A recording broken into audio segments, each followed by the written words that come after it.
الرحمن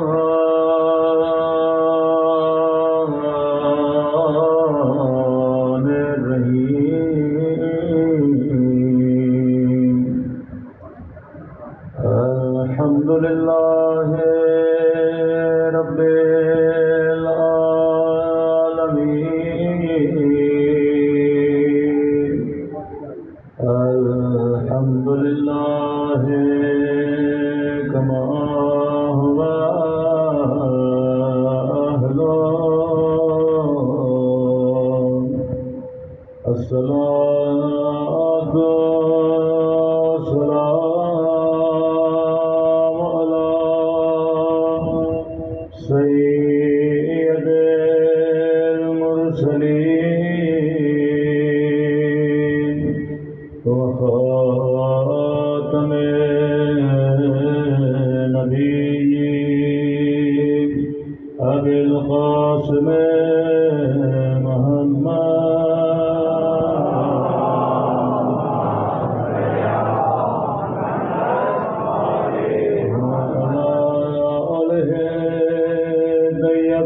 الطيبين الطاهرين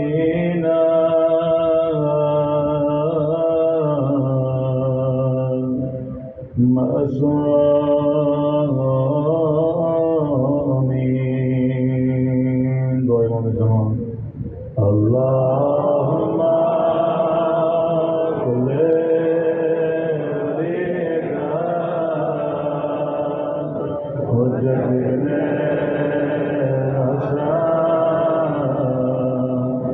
صلواتك عليه وعلى آبائه في هذه الساعة وفي كل ساعة وليا وحافظا وقائدا وناصرا ودليلا متى تسكنه أرضك وتمتعه فيها طويلا برحمتك يا أرحم الراحمين صلوات پڑھیں محمد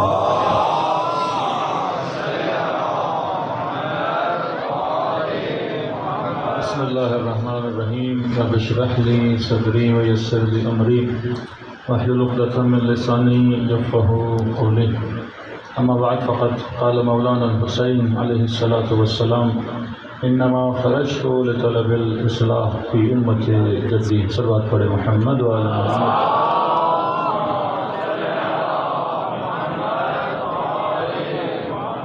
دعا ہے پروردگار عالم ہم سب کی عبادتوں کو اپنی بارگاہ عالی میں قبول فرمائے اور جو مقصد زندگی مقصد عبادت لے کر فرش عزا پہ آتے ہیں خدا ان مقاصد میں بھی ہم سب کو کامیابیاں کامرانیاں نصیب فرمائے اس طرح کل بھی آپ کی خدمت میں عرض کیا کہ فرش عزا اور عاشورہ کا مقصد یہی ہے کہ قوموں کی ملتوں کی افراد کی اصلاح کی جائے اور 1400 سال سے یہ فرش عزا مختلف جگہوں پر اصلاح عوام اور اصلاح مومنین کر رہا ہے کیونکہ جس معاشرے میں فرش عزا ہے اس معاشرے میں محبت اہل بیت ہے۔ وہ بستی جہاں کوئی مجلس نہیں، جہاں اہل بیت کے چاہنے والے نہیں، وہاں پہ آپ کو اہل بیت کی محبت بھی نظر نہیں آتی۔ تو ہم وہ مشکیزیں ہیں جن کے وجود میں محبت اہل بیت ہے۔ ہم وہ مشکیزیں ہیں جو مسلمانوں کی چھوٹی چھوٹی پیالیوں میں محبت اہل بیت کو بھرتے ہیں تاکہ وہ اس محبت کو لے کے سیراب ہو جائیں۔ پریکٹیکل ہے، آپ ان شہروں میں چلے جائیں جہاں کوئی شیعہ نہیں تو وہاں محبت اہل بیت بھی نظر نہیں آتی۔ ان کے بچوں سے پنجتن کے نام پوچھیں ان کو پتہ نہیں ہے، یہ آج جو مسلمان بڑے فخر سے کہتے ہیں کہ ہم بھی اہل بیت سے محبت کرتے ہیں، لیکن پوچھیں تو صحیح، یہ محبت تمہارے دلوں میں ڈالی کس نے؟ یاد اہل بیت دلائی کس نے؟ کس نے نام حسین حسین کو تمہیں یاد کروایا؟ کہ وہ کون تھے؟ وہ عزاداران ابا عبداللہ الحسین تھے۔ اور فرش عزا کا اثر اتنا تھا کہ اس فرش عزا نے قوموں میں بہادر لوگوں کو پیدا کیا۔ اس فرش عزا نے آپ کو بہادر لیڈرشپیں دی۔ کیوں دوسری قوموں میں خمینی جیسی مثالیں نہیں ملتی؟ کیوں دوسری قوموں میں شہید حسینی جیسے شہداء نظر نہیں آتے؟ کیوں دوسری قوموں میں شہید صدق جعفر جیسے شاعر نہیں ملتے؟ کیوں دوسری قوموں میں شہید مطہری جیسے مفکر نہیں ملتے؟ یہ سارا نتیجہ کس کا ہے؟ مجلس عزاء حسین ابن علی کا نتیجہ ہے کہ جن کی نسلوں میں ذکر حسین پایا جاتا ہے وہ نسلیں بزدل نہیں ہوا کرتی۔ جن کے امام علی ہوا کرتے ہیں وہ کسی میدان کو چھوڑ کے بھاگنے والوں میں سے نہیں ہوا کرتے۔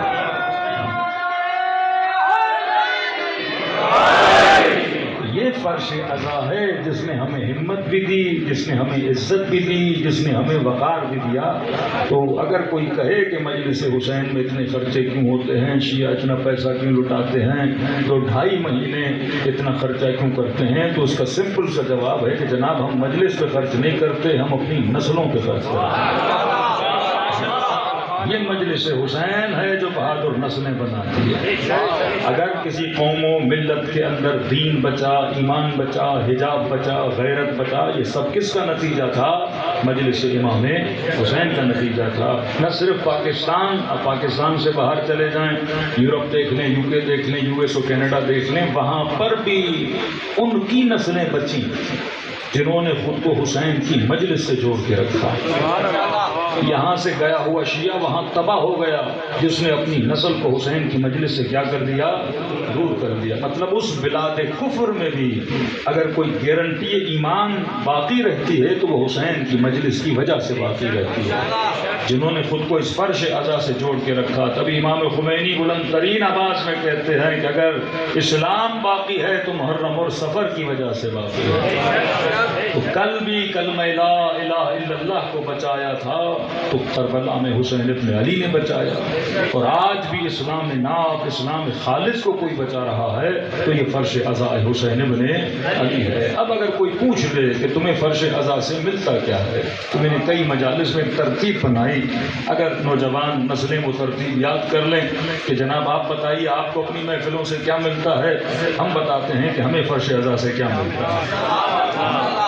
آپ کے مسلمانوں کے بچے آج کل موسیقی کی محفلوں میں، اور عجب ہے کہ اعتراض صرف مجلس پر ہے کہ مجلس پہ خرچہ کریں۔ یہی حکمران سنیما بناتے ہیں، اس پہ کوئی اعتراض نہیں کرتا۔ اربوں روپے ایک سنیما کو بنانے پہ لگا رہے ہو، اس پہ اعتراض نہیں ہوتا۔ بڑے بڑے مال ہیں اسلام آباد میں، 3D سنیما بنائے ہوئے ہیں، کوئی یہ نہیں کہتا کہ اتنا خرچہ یہاں کیوں کیا جا رہا ہے، اس کو اپریشیٹ کیا جاتا ہے کہ بچے سنیما میں جائیں۔ اسی اسلام آباد میں کتنے کنسرٹس ہوتے ہیں، ایک ایک گویا 1-1 کروڑ لیتا ہے، لیکن اس پر کوئی اعتراض نہیں کرتا کہ بچے وہاں کیوں جا رہے ہیں، کیونکہ وہ نظام شیطان ہے، وہاں جانے کی بھی اجازت ہے، اسے پروموٹ بھی کیا جاتا ہے، لیکن سارے اعتراضات کس پر ہیں؟ فرش عزا حسین ابن علی پر ہیں۔ تو میں کہتا ہوں ٹھیک ہے، ہم نہ آپ کو روکتے ہیں نہ کچھ بولتے ہیں، وہ قرآن اور اسلامی ماحول انسان کے اندر اتنا شعور ہے کہ نسلیں کہاں جانی چاہیے کہاں نہیں جانی چاہیے۔ بس آپ ہمیں اتنا بتا دیجیے کہ آپ کا بچہ سنیما جا کے جب واپس آتا ہے وہ کیا لے کر آتا ہے، 1-1.5 گھنٹہ کسی گویے کو سن کے آتا ہے وہ کیا لے کر آتا ہے، کسی صوفی مزاج محفل میں چلا جاتا ہے جب واپس آتا ہے وہاں سے کیا لے کر آتا ہے۔ آپ ہمیں وہ بتائیے اور ہم آپ کو بتاتے ہیں کہ فرش عزا پہ آنے کے بعد یہاں سے کیا لے کر آتا ہے۔ فرش عزا نسل کو کیا دیتی ہے، فرش عزا سفر کرواتی ہے، اور عجب ہے کہ آپ بیٹھے فرش عزا پر ہی ہیں، لیکن مولا آپ کی فکروں کو یہاں سے اٹھا کر بلندیوں پہ لے جاتے ہیں۔ فرش عزا سفر مغز ہے، فرش عزا برین پر سفر کرواتا ہے کہ انسان پہلے جہاں تھا حسین اسے وہاں رہنے نہیں دیتے۔ ہاں، اور امام حسین سے ملے، کتنا لمبا سفر کروایا امام حسین، جہالت کی وادیوں سے نکال کر علم کی وادیوں میں لا کے کھڑا کر دیا، ضلالتوں کی وادیوں سے نکال کر کر طہارتوں کی وادیوں میں لا کے کھڑا کر دیا، تو ایک ملاقات نے ہر کو ہر بنا دیا، اور 1400 سال میں کتنے فرش عزا پر آئے اور کتنے کروڑ ہر بن کے فرش عزا سے اٹھ کے واپس چلے۔ یہی فرش عزا ہے جو اثر ڈالتا ہے۔ سب سے پہلی چیز جو فرش عزا دیتی ہے، عاشورہ بھی عین سے ہے، آپ 10 عین یاد کر لیں، بڑی آسانی سے کاپی پہ لکھ لیں، اپنے موبائل میں لکھ لیں، اپنے ذہنوں میں بٹھا لیں کہ بھائی فرش عزا سے ہمیں یہ 10 عین ملتے ہیں۔ پہلا عین جو فرش عزا سے ملتا ہے وہ عین عقل ہے۔ سبحان اللہ۔ فرش عزا نسلوں کو عقل دیتی ہے۔ سبحان اللہ۔ خود آپ جو امیر المؤمنین کو امام مانتے ہو، علی امام عقل ہے۔ میں نے کسی مجلس میں کہا، میں نے کہا اگر امیر المؤمنین کی امامت کے لیے کوئی آیت نہ بھی ہو، کوئی روایت نہ بھی ہو، ہم کسی لمبے چوڑے مناظرے میں نہیں پڑھتے ہیں، کیونکہ آج کل حدیث اور مناظروں کے چکر میں آپ پڑھ جائیں گے تو یہاں سے بھی حدیث اڑتی ہوئی آئے گی اور وہاں سے بھی حدیث اڑتی ہوئی آئے گی۔ تو آج امت میں ایسے لگتا ہے کہ جیسے مسلمانوں کے 2 نبی تھے، ایک نبی سنیوں کا، ایک نبی شیعوں کا۔ اہل سنت کا نبی یہ کہتا ہے کہ حاکم کوئی بھی ہو اس کے اطاعت تم پر واجب ہے۔ شیعوں کا نبی یہ کہتا ہے کہ نہیں، کسی فاسق اور فاسق کی اطاعت نہیں ہو سکتی۔ مطلب جب کتابیں اٹھاتے ہو نا تو یہاں بھی قال رسول اللہ، شیعہ کی کتاب اٹھا کے وہ بھی کہے گا قال رسول اللہ، رسول خدا نے یہ کہا، رسول خدا نے وہ کہا، اور کنٹروڈکشن اتنا زیادہ ہے کہ آپ کو لگے گا کہ 2 الگ الگ شخصیات ہیں۔ کہ طارق مسعود بھی اگر ممبر رسول پہ بیٹھ کے یہ کہے کہ رسول نے کہا تو وہ بھی فرمان رسول بیان کر رہا ہے، اور کوئی شیعہ بھی ممبر پر بیٹھ کر کہے وہ بھی فرمان رسول بیان کر رہا ہے۔ اب ان چکروں میں پڑیں گے تو مسائل اور بڑھ جائیں گے، لیکن خدا نے ایک مضبوط ترین دلیل دی انسان کو جس کا نام رکھا عقل۔ اگر کوئی روایت نہ ہو امیر المؤمنین کی امامت کے لیے کہ رسول نے ہاتھ بلند کر کے کہا کہ من کنت مولا فہذا علی مولا، کوئی آیت نہ ہو کہ انما ولیکم اللہ ورسولہ والذین آمنوا الذین یقیمون الصلاۃ ویؤتون الزکاۃ، اگر نہ آیت ہو نہ روایت ہو، میں نے کہا صرف رجوع عقل کی طرف ہو، اور مسلمان اگر عقل کی طرف رجوع کریں، بولیں یہ 5 بڑی 4-5 شخصیات ہیں اصحاب رسول میں سے، اب عقل سے پوچھو، روایتوں میں نہیں پڑھتے، عقل سے پوچھو امام کسے بننا چاہیے، صرف عقل سے پوچھو، نہ کسی روایت میں جاؤ نہ کسی حدیث میں جاؤ، کیونکہ اگر انہوں نے بھی پہلا بنایا تو وہ روایی یا حدیثی خلیفہ نہیں تھا، امت نے بنایا نا۔ تو ہم کہتے ہیں عقل سے پوچھو کہ امام کسے بننا چاہیے، تو جب عقل کی طرف رجوع کرو گے، عقل کو خدا نے عاشق کمال بنایا ہے۔ انسان کی فطرت میں ہے، انسان پرفیکشن کا عاشق ہوتا ہے۔ خوبصورت آواز سنی، آپ کو پسند آئی، اب کوئی گانا بھی خوبصورت آواز میں گائے گا، آواز سریلی ہوگی تو آپ کو اچھی لگے گی، تو اس میں انسان اپنے آپ کو بلیم نہ کرے کہ مجھے گانے کی آواز اچھی لگ رہی ہے، کیونکہ فطرت کو کمال اچھا لگتا ہے۔ اب خدا نے اس کو منع کیا، اس کا الگ ریزن ہے، لیکن وہ ہے تو اچھی۔ سریلے آدمی کو آپ سریلا ہی بولیں گے، بے سرا تو نہیں بولیں گے، بولیں گے ہے تو سریلا، آواز بڑی اچھی ہے لیکن بدبخت گانے گاتا ہے۔ اچھا ہوتا ہے اس آواز سے حسین کا ذکر کرتا ہے، اچھا ہوتا ہے قرآن کی آیتیں پڑھتا ہے، لیکن آواز سریلی اس کی تعریف کی جائے گی، کیونکہ کمال فطرت کو پسند ہے۔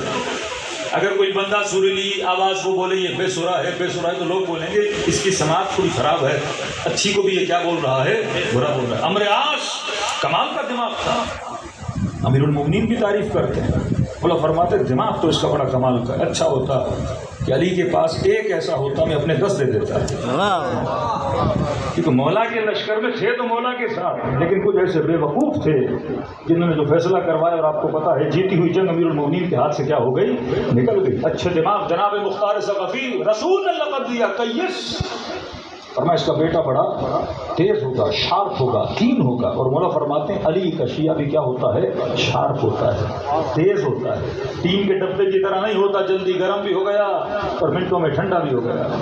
فرمایا نہیں، مصلحت پسند، چیزوں کو سمجھتا ہے، حکمتوں کو سمجھتا ہے، کیونکہ کس کا ماننے والا ہے، امیر المؤمنین کا ماننے والا ہے۔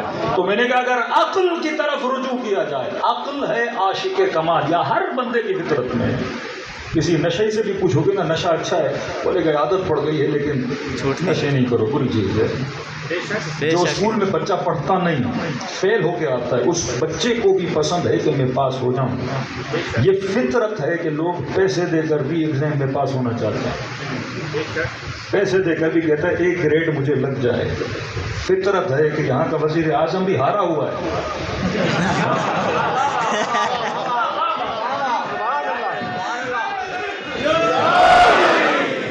فطرت ہے اسے بولتا ہے وزیر اعظم میں خوش ہوتا ہے کہ ہم میں ہوں. فرماتے کسی کنجوس کی بھی جھوٹی تعریف کرو وہ خوش ہو جاتا ہے. کنجوس بھی ہوگا نا جھوٹی تعریف کرو گے تو اسے بھی لگنے لگتا ہے کہ واقعاً میں سخی ہوں. جیسے آج کل ان کو لگتا ہے کہ ہم وزیر بھی ہیں, ہم واقعاً اس عہدے پر فائز ہیں, لیکن کیونکہ فطرت اس چیز کو پسند کرتی ہے کہ آپ کو اچھا لقب ملا جائے. تاریخ میں کئی ایسے حاکم امیر المومنین تھے نہیں, پر کوئی بولتا تھا تو خوش ضرور ہوتے تھے. اچھا لقب انسان کو اچھا لگتا ہے.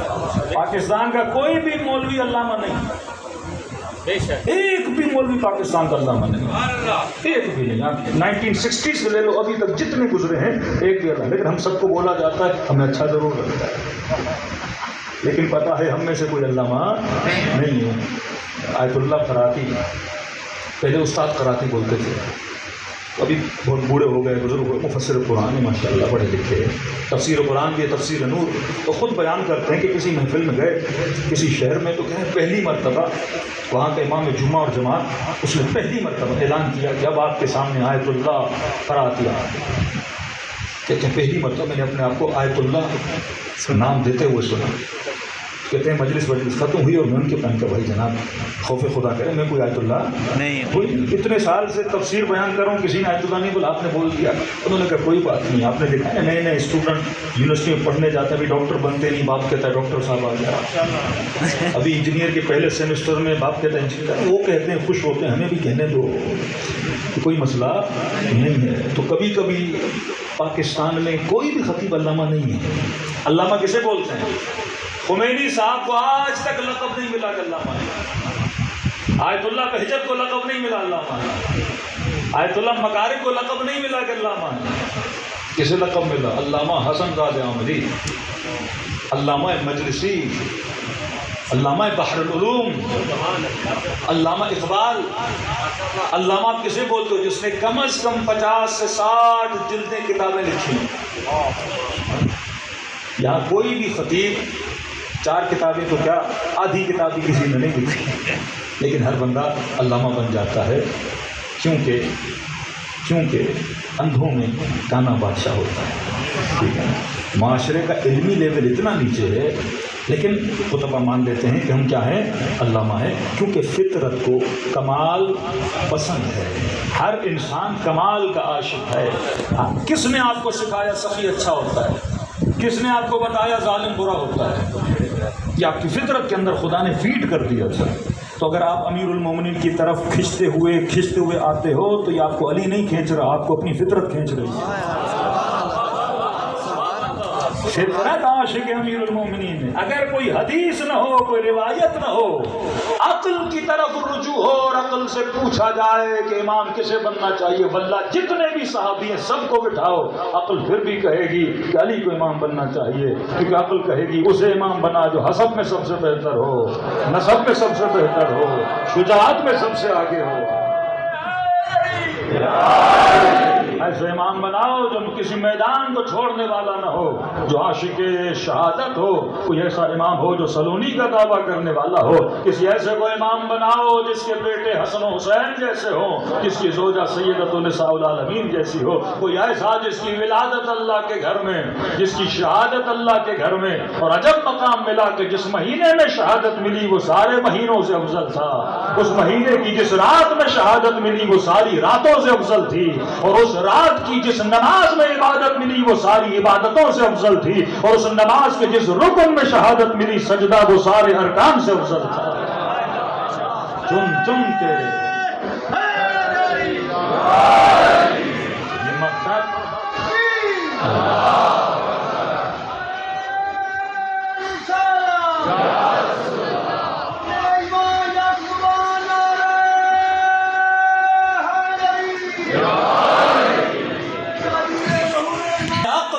فرش آزاد نسلوں کو عقل مند بناتا ہے.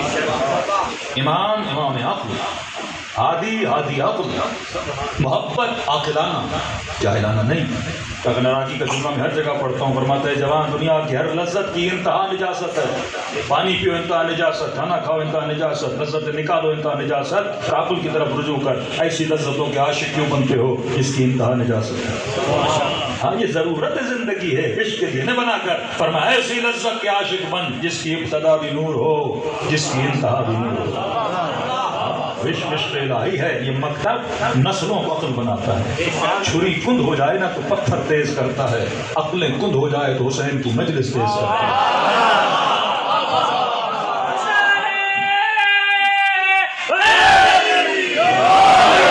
پورا سال میڈیا، سوشل میڈیا، ٹک ٹاک، انسٹاگرام، اسنیپ چیٹ یہ نسلوں کی عقلوں کو کیا کرتے رہتے ہیں؟ کند کرتے رہتے ہیں، اور حسین فرش عزا پہ بٹھا کر عقلوں کو تیز کرتے ہیں، انہیں شاد کرتے ہیں۔ اور فرماتے ہیں عقل مند کا پتہ عقل مند کے چناؤ سے چلتا ہے، عقل مند کے انتخاب سے چلتا ہے۔ کیا کروں جب یہ لفظ کہتا ہوں تو پاکستان کے حالات میرے سامنے آ جاتے ہیں۔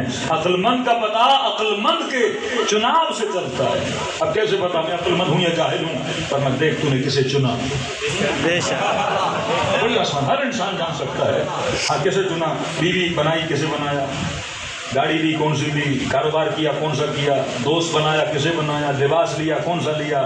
ہر خاتون بھی سن سکتی ہے کہ جناب میں نے لباس کون سا پہنا، حیا کا لباس تھا، بے حیائی کا لباس تھا، باہر نکلی کس سے کس طرح کلام کیا، کون سی چیز سنی، کس چیز کو کھایا، کہاں گیا کہاں نہیں گیا۔ تو 24 گھنٹہ ہم کیا کرتے ہیں؟ چنتے رہتے ہیں نا۔ فیس بک پہ آپ ہوتے ہو 10 لوگوں کی فرینڈ ریکویسٹ آتی ہے، اب کس کو چن کے ایکسیپٹ کرتے ہو، کس کو دیکھ کے ریجیکٹ کرتے ہو؟ زندگی تو ہی چیزیں ہیں، ایکسیپٹ ہے یا ریجیکٹ ہے۔ تم کسی کو چنتے ہو کسی کو ریجیکٹ کرتے ہو۔ تو فرمایا عقل مند کا پتہ عقل مند کے چناؤ سے چلتا ہے۔ کیا کریں ہمارے جوان بھی بڑے تیز ہیں کہ مولانا یہ بتائیے پاکستانی عقل مند ہیں یا نہیں ہیں؟ میں نے کہا عقل مند کا پتہ اس کے چناؤ سے چلتا ہے۔ جس قوم کا وزیر اعظم شریف ہو تو اس سے بڑے عقل مند قوم نہیں ہو سکتی۔ آپ کا چناؤ بتاتا ہے کہ آپ عقل مند ہو یا بے وقوف ہو۔ تو کہا مولانا ہم نے تو نہیں دیا تھا۔ اللہم صل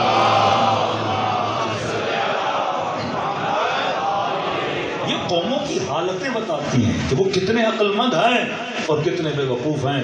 کسی نے کہا مولانا الحمدللہ ہم نے تو نہ ووٹ دیا تھا، کچھ کہتے ہیں ہم ووٹ دینے جاتے ہیں۔ میں نے کہا نہیں، ووٹ دینا چاہیے لیکن چناؤ انسان کا کیا ہونا چاہیے؟ بہتر سے بہتر ہونا چاہیے۔ اب یہ چناؤ جو ہم لیتے ہیں کس بنیاد پر؟ عقل کی بنیاد پر۔ تو پہلی چیز ہمیں مجلس حسین کیا دیتی ہے؟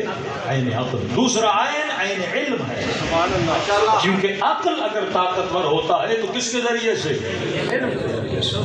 مولا فرماتے ہیں عقل کا قبلہ علم ہے، علم کا قبلہ عقل ہے، کیونکہ یہ علم ہے جو عقل کو بتاتا ہے کہ اس نے کہاں جانا ہے۔ جیسے آپ کی گاڑی ہے، گاڑی کے اندر فیول ہونا چاہیے، پیٹرول کی گاڑی میں ڈیزل ڈالو گے انجن خراب ہو جاتا ہے۔ تو فرمایا عقل کا جو فیول ہے، اب بعض لوگوں کی عقل شیطانی کہ امیر المومنین کے مقابلے میں آگے بڑے شاطر تھے کہ مولا کے ہاتھوں سے جنگ کس طرح نکالنی ہے، کون سے حربے لڑنے ہیں، کون سی شیطنتیں کرنی ہیں، یہ سارا کام کون کرتا ہے؟ عقل ہی کرتا ہے۔ لیکن عقل کو جو معلومات دی جا رہی ہے، اگر وہ معلومات جس پائپ لائن سے آ رہی ہیں وہ لائن ہی نجس ہوگی تو وجود کیا ہو جائے گا؟ عقل نجس ہو جائے گی۔ تبھی فرمایا انا مدینۃ العلم وعلی بابها، اگر علم لینا ہے تو پائپ لائنیں بھی پاک ہونی چاہیے، دروازے بھی پاک ہونے چاہیے، جہاں سے علم لے رہے ہو وہ جگہ بھی کیا ہونی چاہیے؟ پاک ہونی چاہیے۔ یہ لوگوں کے ذہنوں کو نجس کر دیا جاتا ہے، کبھی کسی کو کافر بول کر، کبھی کسی کو مشرک بول کر، کبھی فتوے لگا کر، تو یہ ذہنوں میں نجاست کو ڈالا جاتا ہے۔ اسی نجاست کے ذریعے سے پھر یہی لوگ قاتل بنتے ہیں، پھر قباریت کبھی لسانیت کے مسلمان سے لڑتا ہے۔ اتنے سال مسلمانوں کو لڑایا گیا، یہ کون سی عقل تھی؟ عقل شیطانی تھی۔ لیکن فرش عطا پہ آتے ہیں حسین ہماری نسلوں کو پاک علم دیتے ہیں، انہیں شعور دیتے ہیں، انہیں یہ سکھاتے ہیں کہ کسے چننا چاہیے کسے نہیں چننا چاہیے۔ اب وہ بچہ جو 7 سال کی عمر سے یزید سے نفرت کرتا ہوا آیا، کیا وہ کسی ظالم سے محبت کر سکتا ہے؟ وہ نظریں جو یزید پہ لعنت کرتی آئیں کسی یزید کے کردار جیسے کی سپورٹ کر سکتی ہیں؟ فرش عزا ایک موجود بنا مزاج بنا دیتا ہے کہ شیعہ کبھی ظالم مزاج نہیں ہو سکتا، شیعہ کا دل حسین کبھی سخت ہونے ہی نہیں دیتے۔ پورا سال سخت ہو بھی جائے مجلس حسین میں بٹھا کے اپنے مصائب سنا کے اس کے دل کی مٹی کو نرم کر دیتے ہیں. آپ کا دل کیسے سخت ہوگا؟ جو علی اصغر کے مصائب پہ روئے اس کا دل سخت ہوگا. جو اکبر کے مصائب پہ روئے اس کا دل سخت ہوگا. جو سیدہ زینب کے مصائب پہ روئے تو اس کا دل سخت ہوگا. تبھی فلسطین کے مسلمانوں کے لیے سب سے زیادہ اگر کسی کے دل تڑپتے ہیں وہ کون ہے؟ اہل بیت کے چاہنے والے ہیں. کس نے رمضان کے آخری جمعے کا اعلان کیا؟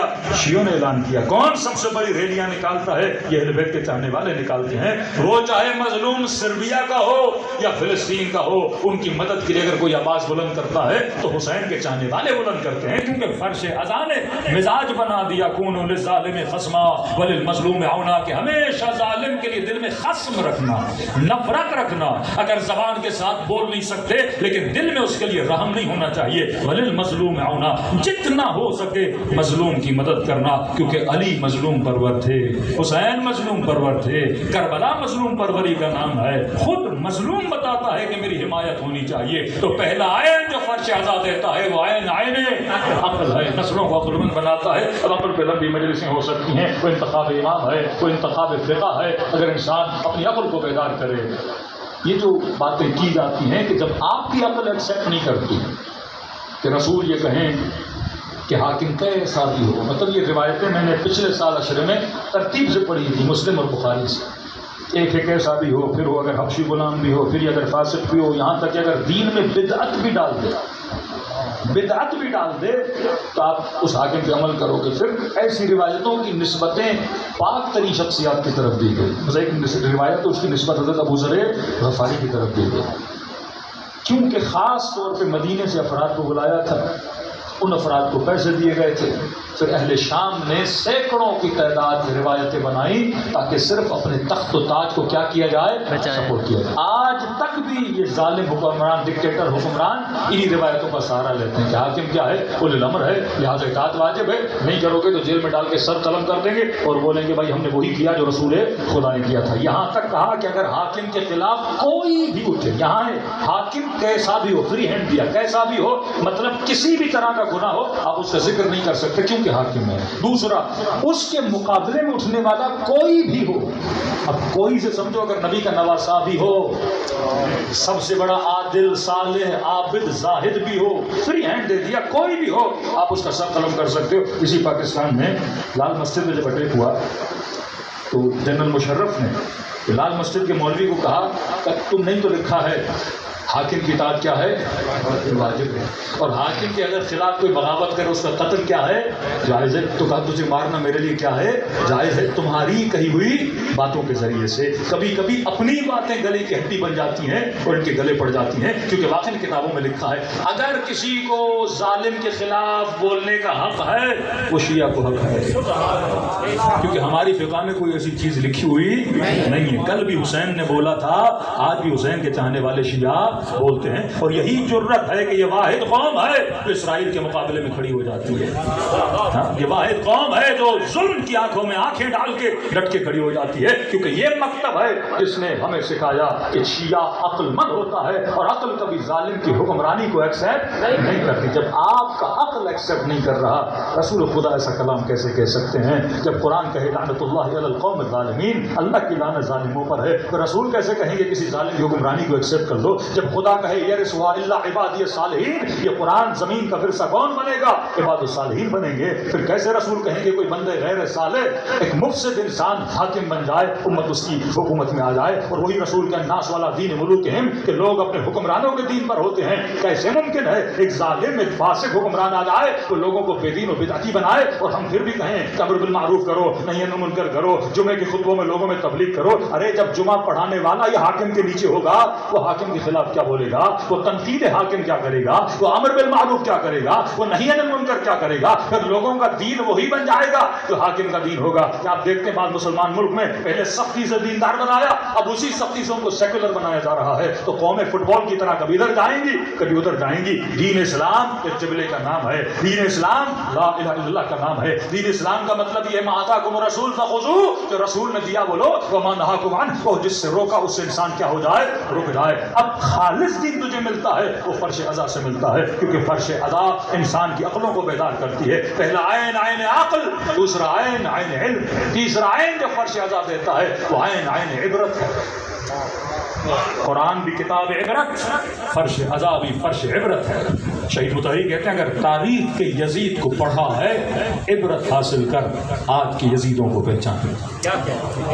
اگر تاریخ کے شمر کو پڑھا ہے تو عبرت حاصل کر، آج کے شمر کو پہچان۔ تاریخ صرف بچوں کو قصے اور کہانیاں سکھانے کے لیے نہیں ہے، انہیں بتاتے ہیں کہ ابن سعد نے یہ کیا، اس کا انجام دیکھو، حر نے یہ کیا، حر کا انجام دیکھو، یزید نے یہ کیا، صحابی کا بیٹا تھا لیکن انجام دیکھو، امت لعنتیں کر رہی ہے اس پر۔ دیکھو یزید، پھر یزید کیوں بنا، تربیت کس نے کی تھی، ماحول کیسا تھا۔ انسان سارا کچھ دیکھے گا تو کیا حاصل کرے گا، عبرت حاصل کرے گا۔ تاریخ عبرت کے لیے ہے۔ حضرت لوط کا قصہ پڑھو، عبرت حاصل کرو۔ حضرت یوسف کا قصہ پڑھو، عبرت حاصل کرو۔ حضرت آدم کا قصہ پڑھو، عبرت حاصل کرو۔ آدم کے 2 بیٹوں کا قصہ پڑھو، عبرت حاصل کرو کہ حسد انسان کو کہاں سے کہاں لے جاتا ہے۔ یعقوب کے بیٹے بھائی کو اپنے کنویں میں پھینک دیا، یہ حسد ہے، کہاں سے کہاں لے کر جاتا ہے۔ حضرت یوسف، شہوت انسان کو کہاں سے کہاں لے کر چلی جاتی ہے۔ تو یہ سارے قصے کیا ہے، انسان کے لیے باعث عبرت ہے۔ قرآن صرف پڑھ کر ثواب حاصل کرنے کے لیے نہیں ہے بلکہ اپنی زندگی کو ایک راہ و روش دکھانے کے لیے ہے۔ اسی طرح مجلس حسین، تاریخ کربلا صرف یاد کرنے کے لیے نہیں ہے، یہ سیکھو کہ وہ یزید کیسے بنا اور جن قوموں نے اپنے لیڈروں کی حمایت کی وہ قومیں کتنی کامیاب ہوئی۔ تبھی امام خمینی اپنے کلام میں کہتے ہیں کہ مولا علی، آپ کے لشکر میں جو لوگ تھے انہوں نے آپ کا ساتھ نہیں دیا، لیکن مولا آج کا شیعہ اتنا پختہ ہو گیا ہے کہ کسی معصوم نہیں، غیر معصوم کے کہنے پر اپنے 5 بچوں کو قربان کر دیتا ہے۔ تو لہٰذا یہ ماحول ہم آہنگ ہے کہ مولا آپ کا ظہور ہو جائے تاکہ یہ لوگ اپنی جانوں کو آپ کے لیے کیا کریں، قربان کریں۔ تو امام عصر کو غیبت میں خدا نے بھیج دیا تاکہ لوگوں کے اندر تیاری آ جائے۔ ہر امام اللہ بھیجتا تھا تو کسی امام کو 2 سال میں، کسی کو 4 سال میں، کسی کو 20 سال میں شہید کر دیا جاتا تھا، معاشرہ امامت کو بچانے کے لیے نہیں نکلتا تھا۔ اگر قوموں کے اندر آج یہ نہ ہو، اطاعت نہ ہو، اصل کار ولایت تبھی ہوتا ہے جب انسان کے وجود میں اطاعت پائی جائے۔ اطاعت کب آئے گی، جب تاریخ سے عبرت حاصل کرو۔ امام معصوم بھی ہو لیکن اگر امت ساتھ نہ دے، شمر اس کے سینے پہ بیٹھ جاتا ہے۔ امام معصوم بھی ہو، امت ساتھ نہ دے، امام زین العابدین کے ہاتھوں میں رسیاں آ جاتی ہیں۔ امام معصوم بھی امت ساتھ نہ دے، امام کو زہر دیا جاتا ہے، بے دردی سے قتل کر دیا جاتا ہے۔ یہ تمہیں سکھایا جا رہا ہے، اے امت، اگر اپنے لیڈر کا تم نے ساتھ نہ دیا، اپنے رہبروں کا تم نے ساتھ نہ دیا تو تمہارے رہبروں کو بھی بے دردی سے مارا جائے گا، تمہارے بچوں کو بے دردی سے مارا جائے گا۔ کربلا مقام عبرت ہے، وہ تو خدا کا کارنامہ ہے کہ خدا نے کربلا کو مومنوں کے لیے جنت بنا دی، ایک تہذیب بنا دی پروردگار عالم نے۔ لیکن کربلا لوگوں کی مدد نہ کرنا ایک سیاہ کارنامہ تھا کہ حسین بن علی کو خط لکھا جائے اور مدد کے لیے نہ آئے۔ اگر اس زمانے میں امام حسین کی مدد کی ہوتی تو دنیا کا نقشہ کوئی الگ ہوتا۔ اگر رسول کے بعد علی کا ساتھ دیا ہوتا، امت میں اتنے فرقے نہ ہوتے، آج اسلام اور مسلمین عزت کے ساتھ زندگی جی رہے ہوتے۔ ہم اپنے بچوں کو انگریز اور ویسٹرن دنیا کی مثالیں نہ دے رہے ہوتے، کیونکہ ہم نے دامن عقل کو چھوڑا۔ انگریزوں نے اماموں کو تو چھوڑا، دین کو تو چھوڑا، لیکن انہوں نے عقل سے تھوڑا بہت کام لیا۔ آج اس تھوڑی بہت عقل کی وجہ سے وہ ترقی بھی کر گئے ہیں۔ ہم نے دامن عقل کو بھی چھوڑ دیا اور حقیقت میں دامن دین کو بھی چھوڑ دیا۔ آج مسلمان ضلالتوں میں، رضالتوں میں ہے۔ دیکھو، امام اسے بناؤ جس کے کہنے پر اپنی زندگی کو عمل کر کے دکھاؤ۔ عین عبرت مطلب عبرت حاصل کرو۔ امام حسین کا کلام فرمایا، میں کربلا اس لیے جا رہا ہوں لنری المعالم، یا رسول اللہ، تاکہ اسلام کے علم کو کیا کروں، بلند کروں۔ معالم نکلا علم سے، آپ گھروں کی چھتوں پہ حضرت عباس کا علم ہمیشہ اونچائی پہ لگایا جاتا ہے تاکہ لوگ دیکھیں اور وہ کسی چیز کی پہچان ہوتا ہے، جیسے وطن کا علم، مذہب کا علم، فرقے کا علم، کسی سیاسی پارٹی کا علم، وہ علم پہچان ہوتا ہے۔ فرمایا لنری المعالم، یا رسول اللہ، مسلم معاشرے میں اسلام کی جو نشانیاں ہیں وہ ختم ہوتی جا رہی ہیں، جو چیز پہچان اسلام ہے وہ ختم ہوتی جا رہی ہے۔ اب آج آپ کے معاشرے میں ایک مسلم مؤمنہ عورت کی پہچان کیا ہے؟ جب باہر نکلے گی آپ کیسے پہچانو گے یہ مسلمان ہے یا انگریز ہے؟ حجاب علم اسلام ہے۔ 4 عورتیں جا رہی ہیں، آپ اس کے کپڑے سے پہچانو گے کہ یہ کون ہے، مسلمان ہے یا غیر مسلمان۔ اور مسلمانوں کے اندر بحیرہ خواتین کے کپڑے تھوڑے الگ ہوتے ہیں، تو آپ لباس سے پہچانتے ہو یہ کون ہے، مسلمان ہے۔ پھر مسلمان کا کون سا فرقہ ہے؟ حجاب بھی حجاب ہے، کون سا حجاب کیا ہوا ہے؟ حجاب علم اسلام ہے. اب یہ خاتون جو حجاب کرتی ہے خود کو تو بچاتی ہے لیکن ایک ایکسٹرا آرڈنری ثواب بھی لیتی ہے. وہ ثواب کیا ہے؟ یہ معاشرے میں اسلام کے علم کو لے کر کیا کر رہی ہے؟ چل رہی ہے. جیسے گھروں کی چھت پہ علم، اسی طرح انسان کے سر پہ چادر کیا ہے؟ علم اسلام ہے. اب دشمن کیا چاہتا ہے؟ وہ کہتا ہے اگر میرے ساتھ ہاتھ ملانا، جو صہیونی نظام ہے، جو زائنسٹ لابی ہے، جو سیکولر طبقہ ہے، جو وقت کا دجال ہے، وہ آپ سے ہاتھ تب ملائے گا جب آپ اسلام کے علم کو اتار دو اور اس کے علم کو کھڑا کرو. اسلام کا علم کیا تھا؟ حجاب، سر پہ چادر. مسلمان کی ٹیبل پہ شراب نہیں ہوتی ہے، نشانی ہے. اسلامک ریسٹورنٹ ہوگا تو اس کے باہر ہی لکھا ہوگا کہ یہاں گوشت کیا ہے؟ حلال ہے. یہاں حلال بیوریجز ملتی ہیں، یہاں پہ کوئی چیز حرام نہیں. یہ آپ کی نشانی ہے، آپ کی پہچان ہے. 10 ریسٹورنٹ ہوں گے لیکن آپ دیکھ کے پہچان جاؤ گے حلال کا مطلب یہ کہ مسلم ریسٹورنٹ آپ داخل ہو جاؤ گے. اسی طرح حجاب اسلام کی نشانی ہے. اب اگر آپ نے اس کے ساتھ ہاتھ ملانا ہے تو آپ کی ٹیبل پہ شراب کا ہونا ضروری ہے، بھائی آپ نہ پیو، لیکن آپ کا حکمران اٹھائے گا، چیئر ضرور کرے گا. کیونکہ میں اگر تمہارے نظام اور تمہاری ولایت میں آنا چاہتا ہوں تو مجھے پہلے اپنے علم کو اتارنا ہوگا اور جو تمہارا علم ہے اسے کھڑا کرنا ہوگا. تبھی آپ دیکھتے ہیں جتنے یہ مسلم ملک ہیں، عرب کنٹریز اور سعودی عرب سے لے کے UAE جتنے بھی ہیں، یہ جب ٹرمپ اور ان کے ساتھ بیٹھتے ہیں تو سب سے پہلے ٹیبل پہ کیا رکھتے ہیں؟ شراب ضرور رکھتے ہیں. کیونکہ اپنی چیز کو آپ نے چھوڑنا ہے تب جا کے اس نظام میں فٹ ہو گئے. اگر نہیں چھوڑو گے تو آپ کو کبھی بھی ایکسیپٹ نہیں کریں گے. یہ بڑے بڑے عہدے والے جب وہاں جاتے ہیں پینٹاگون میں مختلف جگہوں پہ، مجال ہے کہ ان کے ٹیبل پہ شراب نہ ہو، بھلے نہ پیئیں لیکن وہاں رکھنا ضروری. تبھی رسول فرماتے ہیں وہ مسلمان نہیں، اس ٹیبل پر بھی بیٹھنا حرام ہے جس پر شراب ہے. اگر کوئی تنہائی میں پیتا ہے 40-50 کوڑے لگا کے اللہ سے معافی منگوا سکتا ہے، لیکن فرمانی تو اسلام کے علم کو نہیں گرا سکتا. مسلم ہے، تجھے گندگی کی عادت بھی ہے لیکن ایسی ٹیبل پہ نہیں بیٹھے گا جس ٹیبل پہ شراب ہو. کیونکہ ایک مرتبہ تو گناہ کرتا ہے، ایک مرتبہ ترویج گناہ کرتا ہے. ترویج گناہ کا گناہ اس گناہ کے کرنے سے زیادہ بدتر ہے. ایک مرتبہ میں حجاب نہیں کرتی لیکن ایک مرتبہ بد حجابی کی ترویج کرتی ہوں. کس مرتد کی سزا موت ہے؟ ہر مرتد نہیں. ایک مرتبہ کوئی شیعہ تھا، سنی تھا، مرتد ہو گیا، سیکولر ہو گیا، اللہ کو نہیں مانتا، منکر دین بن گیا، اس کا قتل جائز نہیں ہے. کس کا قتل جائز ہے؟ کس مرتد کو حاکم اسلامی موت کے گھاٹ پہ اتارتا ہے؟ جو مرتد بھی بنا اور اپنے ارتداد کی تبلیغ بھی کر رہا ہے. برا بھی بنا پھر برائی کی کیا کرنے لگا؟ تبلیغ کرنے لگا. فرما نہیں، اس کو جیل میں ڈال دو، اس کی زبان بندی کر دو کیونکہ یہ ارتداد کی تبلیغ کر رہا ہے. علم اسلام، تب تک آپ کا حاکم اس کے ساتھ ہاتھ نہیں ملا سکتا جب تک علم اسلام کو گراتا نہیں. علم اسلام کیا؟ یہی شراب کا نہ پینا. علم اسلام کیا؟ سروں پہ حجاب کا ہونا. اب ایک کلپ بہت زیادہ وائرل ہوا، ٹرمپ صاحب UAE گئے، آپ نے دیکھا ہوگا اس کا استقبال کیسے کیا. کہ چائنی لوبی کو سمجھو، 15 سال 16 سال 12 سال 17 سال کی نوجوان مسلمان بچے کو کھڑا کیا، اس سائڈ بھی اس سائڈ بھی. پہلی مرتبہ انہوں نے اپنے بالوں کو کھول کے، کوئی بالوں کا ڈانس بولتے ہیں جو بھی بولتے ہیں، اپنے بالوں سے ٹرمپ کا کیا کیا؟ استقبال کیا. یہ نشانی ہے مسلم عورت وہ جس کا سر نامحرم سے ڈھانپا جائے. کافر وہ جو اپنے سروں کو نامحرموں کے سامنے کیا کر دے؟ کھول دے. انہوں نے اپنے سروں سے چادر اتار کے ان کو یہ پیغام دیا کہ بھائی ہم اسلام کی ولایت میں نہیں، تمہارے نظام کے اندر آنا چاہتے ہیں، اور جب تک یہ کرو گے نہیں تب تک وہ آپ کو ایکسیپٹ نہیں کرتے. جو ڈیموکریسی کے نظام کو پوری دنیا میں پھیلانے کے ٹھیکیدار ہوں، وہ مسلمان ملکوں کے ڈکٹیٹروں کی اتنی سپورٹ کریں. کیوں؟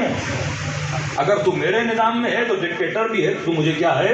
ایکسیپٹ. یہی جولانی جس کے سر پر $20 ملین کا انعام تھا، وہی قاتل جس کی کلپس موجود ہیں عراق میں، موصل میں لوگوں کے سر کاٹتے ہوئے لوگوں نے، ان کی کلپس موجود ہیں، انہوں نے کتنی بے دردگی سے انسانوں کو قتل کیا، جارڈن کے پائلٹس کو زندہ جلایا، اور یہی بندہ آج وہاں کا پریزیڈنٹ بن کے بیٹھا ہوا ہے اور ٹرمپ اس سے ملتے بھی ہیں. اگر تو میرے سسٹم میں ہے قاتل بھی ہے تو تجھے معافی ہے، اگر تو میرے سسٹم میں ہے ظالم بھی ہے تو تجھے معافی ہے، کیونکہ یہ نظام عدل نہیں ہے. تو پہلا عین عقل، دوسرا عین علم، تیسرا عین عبرت، چوتھا عین عدالت ہے.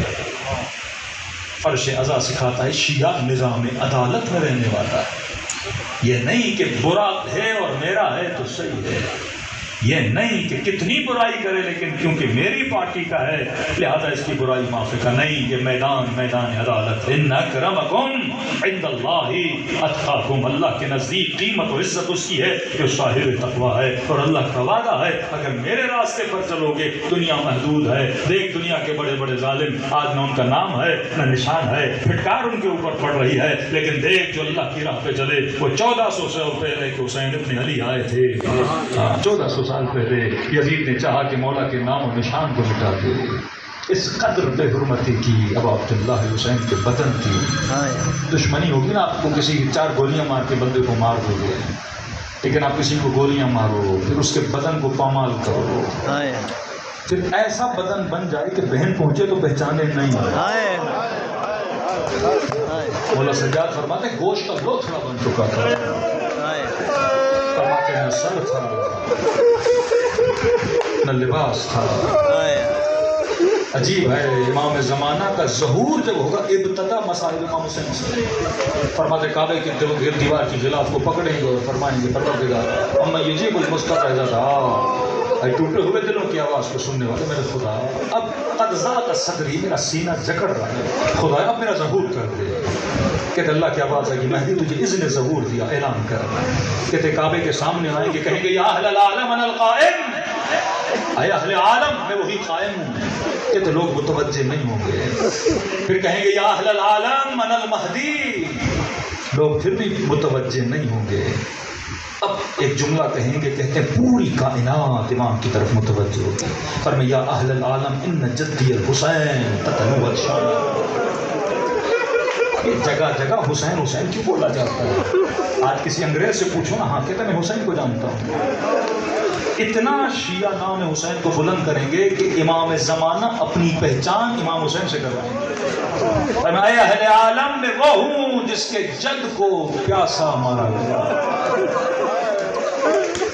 میں وہ ہوں جس کے جد کے بدن پہ کفن نہیں تھا، میں وہ ہوں جس کے جد کے بدن پہ گھوڑے دوڑائے گئے، کہتے پوری دنیا متوجہ ہوگی، شکر خدا کرو کہ آج نسبتیں ان پاکوں کے ساتھ ہیں، اللہ کرے قیامت کے دن جب آواز آئے نا ان الحسینیون، کہاں ہیں حسین کے ذکر کرنے والے، ہم پیش میں دلوں کو کربلا لے جائیں، وقت کی کمی ہے، سلام کریں ان شہداء پہ جنہوں نے اپنی جانوں کو راہ خدا کے لیے قربان کیا، احسان ہے ابا عبداللہ حسین کا ہماری نسلوں پر، احسان ہے کہ خدا نے جہالتوں اور غفلتوں سے بچا کر ہمیں دامن اہل بیت میں جگہ دی ہے، ورنہ خلوص سے سلام کرو خدا تجھے ثواب زیارت حسین عطا کرے، السلام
اکثر بی بی زینب یہ کہا کرتی تھی،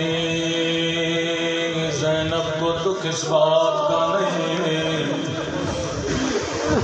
کہ زینب کو غیروں نے نہیں پہچانا، دکھ اس بات کا تھا کہ زینب کو اپنوں نے بھی نہیں پہچانا، میں کہوں گا بی بی اپنوں کا قصور نہیں تھا، اپنوں نے کبھی سوچا بھی نہیں کجا زینب کجا بازار،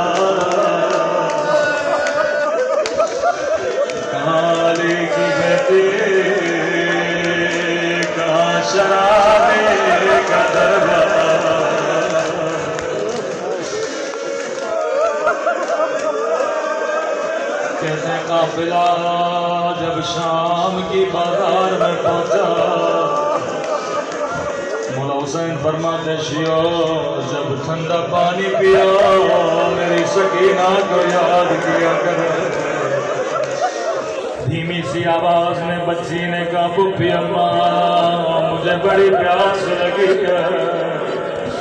سیدہ نے کہا سکینہ یہاں پانی دینے والا کوئی نہیں، پتھر مارنے والا بہت ہے۔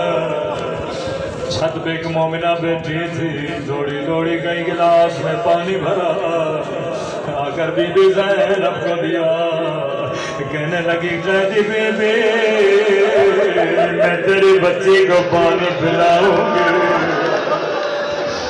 بی بی زینب نے کہا مومنہ سب دیکھ رہے ہیں تو پانی لے کر کیوں آیا؟ کہنے لگی قیدی بی بی میرے مولا کا فرمان ہے اللہ قیدیوں کی دعا رد نہیں کرتا۔ قیدی بی بی میری زندگی گزر گئی، میں نے کبھی تجھ جیسے قیدی نہیں دیکھے۔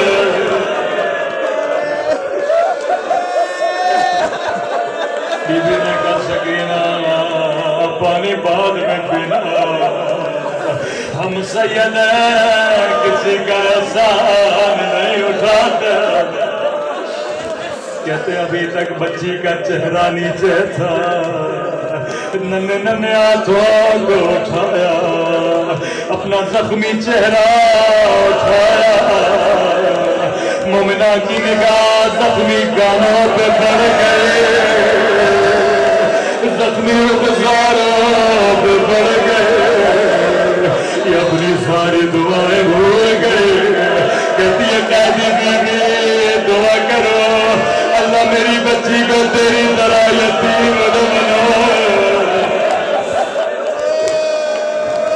سکینہ نے دعا کے لیے ہاتھوں کو اٹھایا، کہنے لگی میرے اللہ کسی بچی کو میری طرح یتیم نہ بنانا، کسی بچی کو میری طرح قیدی نہ بنانا۔ مومنہ بتا دوسری دعا کیا کروں؟ کہتی ہے قیدی بی بی مدتیں گزر گئیں میں مدینے نہیں گئی، خدا کسی کو غربت میں وطن کا نام نہ سنائے، کب مدینے میں تیرے رشتہ دار کہتی اس سے بھی بڑھ کے ہے کون ہے تیرا مدینے میں؟ وہ قیدی بی بی رسول کا روزہ ہے، مدینے میں میرا حسین ہے، مدینے میں قمر بنی ہاشم۔ بی بی زینب کو بڑا پیار آیا، اور کون ہے؟ کہتی ہے قیدی بی بی مدینے میں مجھے قرآن پڑھانے والے، مجھے حجاب سکھانے والے۔ بی بی نے کہا مومنہ تو نے حسین کا نام لیا، تو نے عباس کا نام لیا، کیا مدینے والی بی بی سے ناراض ہو؟ تو نے اس کا نام مجھے نہیں بتایا۔ کہتی ہے قیدی بی بی میری مجال میں ناراض ہو جاؤ لیکن میری مجبوری سمجھو، یہ بازار کا محرموں کا مجمع ہے، میں اپنی بیوی کا نام نہیں لے سکتی۔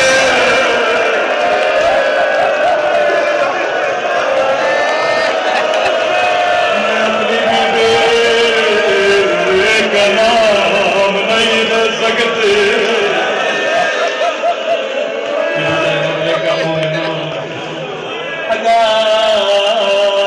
میں دعا کروں تیری دعا یہیں قبول ہو تو کیا کہو گے؟ کیا کہنا چاہتی ہو کہ اگر مدینے والے تجھے بازار میں نظر آئے تو کیا کہو گے؟ تھا مومنا کو چلایا کسی قیدی بیوی دعا نہیں کرنی نکال لیکن میری بیوی کو بددعا تو نہ دے میری بیوی تجھ جیسی قید ملے اتنا سننا تھا سیدہ کا جلال اپنا چہرہ اٹھایا کہ ام حبیبہ